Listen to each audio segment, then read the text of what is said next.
Hey, I'm Expectaz, and in this video I'm going to show you how to be creative with your MIDI that is recorded and slice it into samples just to create some kind of melody. Let me try to get something. I created one MIDI track, and this MIDI track is going to my Sequential Prophet REV2. And what I'm going to do is I'm going to go to list mode and record some notes into it, or basically chords, and those chords are going to be resampled. So I'm going to try and do that now. I first need to go into the clip mode, then I will create a new clip of 8 bars. I'll create it, go into list mode and record on this track. Now I can record notes from the keyboard or from the Force itself, but I'm going to do it here because I love playing. And as you see, it's now not recording because I forgot to hit the record button. That's something that happens to me sometimes. Let's go for it and try to record something.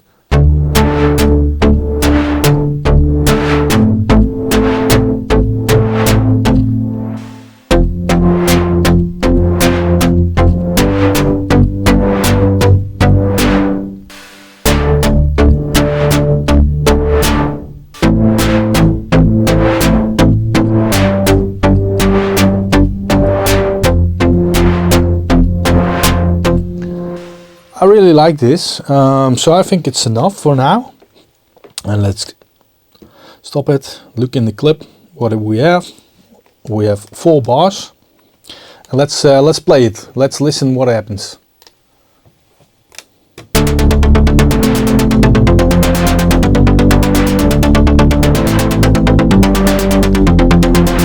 I really like this. And I want to sample it into a track, so I will now create an audio track and let's start recording. I record it into this track as audio.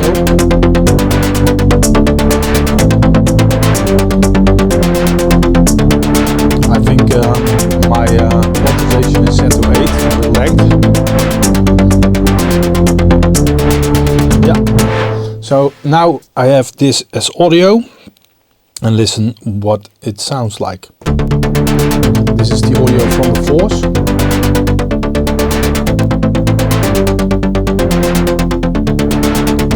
I can go into the sample edit because I always like to normalize stuff. Press normalize and do it. When it now restarts, it will have the normalized sample.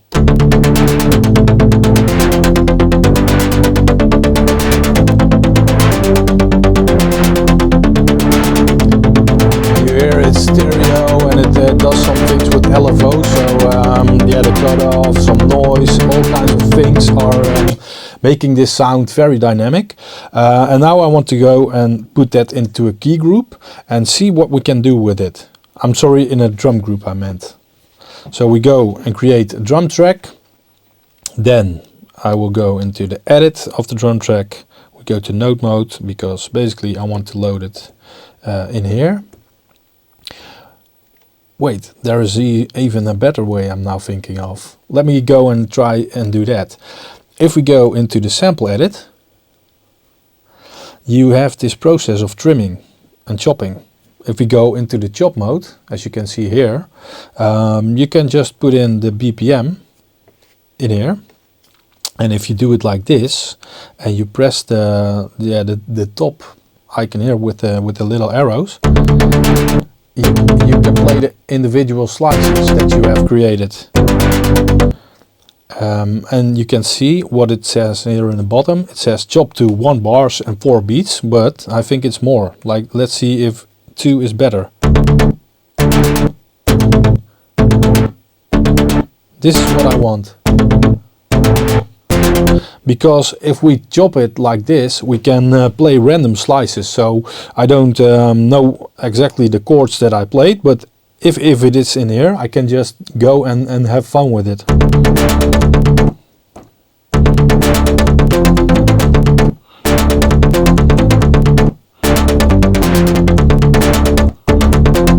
And that's something we can sequence then. So let's do it and make this into a new drum program. To do that, you click the shift button, and if you do that in the bottom here, it says process, convert, clear all, slice, and I think we need to have convert. Yeah, and if you press that, it says new drum program using slices. And in this case, since everything was sliced to the beat, we can have a new drum program that contains all these these slices. And if you want, and we were gonna just do it, create events means that the original loop is going to be created. So basically you have a stepping up clip that has all the notes. So let's do it and see what happened. I think it's this one.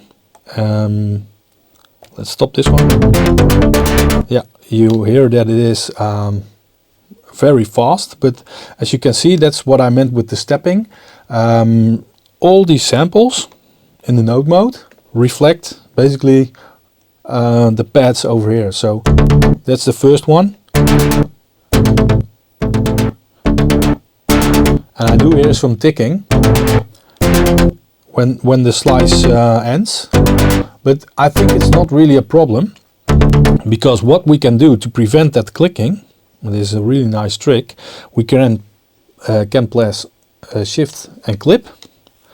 Then in the bottom or in the top right corner we can say what do we want to edit, and I just say all. So that means that all the pads that we have are now being edited, and I go into the sample and you see that there is a tail length property, that's this one, and if I put some length in it, it will reverse the sample and play it back at the end and fade it out at the same time.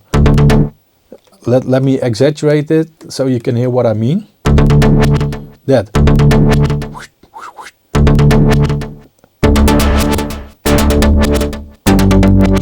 And that's a really cool effect as well. You can make it, of course, very long if you want. Then it keeps ping-ponging the end. And this is the point at where that starts.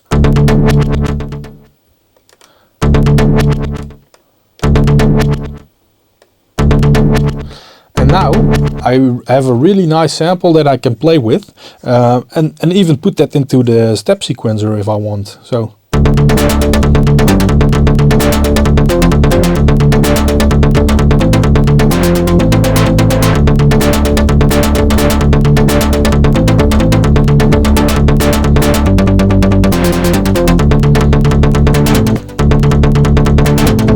And that's really nice. You can experiment with this. And yeah, let's just look at the original clip. How that sounds. I think it's been a little bit too quick, but what we can do, here if you press edit, you have the option to set it to half speed. So let's do that, and now it will play a more yeah,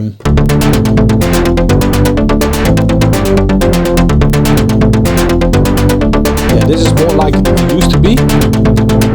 But if I then want to be creative, I just create a new clip, go into the step sequencer, and you can just have fun with it.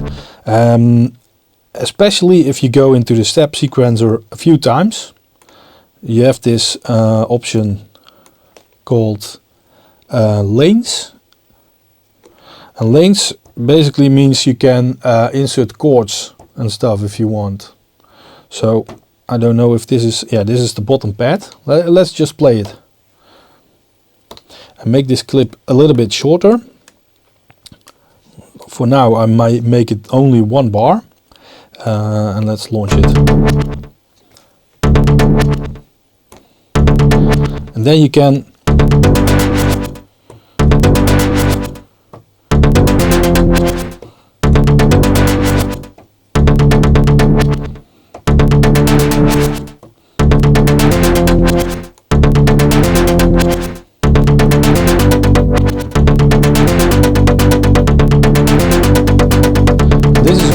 so you can just experiment with your samples. You just resample your synthesizer into an audio clip, and since you played the chords, it's really a lot of fun.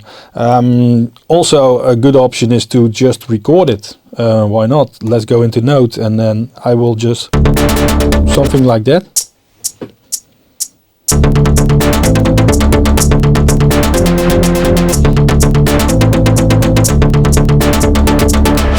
And I think I forgot to hit the record arm. That's something you need to do.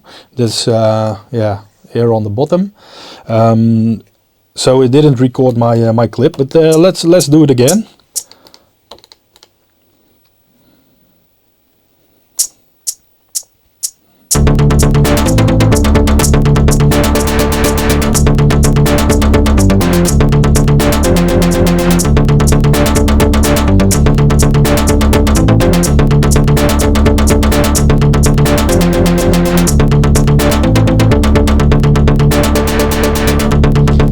Stereo effect of all the samples. Really, yeah, this is like creative stuff. I really like to do it. So I hope this tip works for you as well. I like it.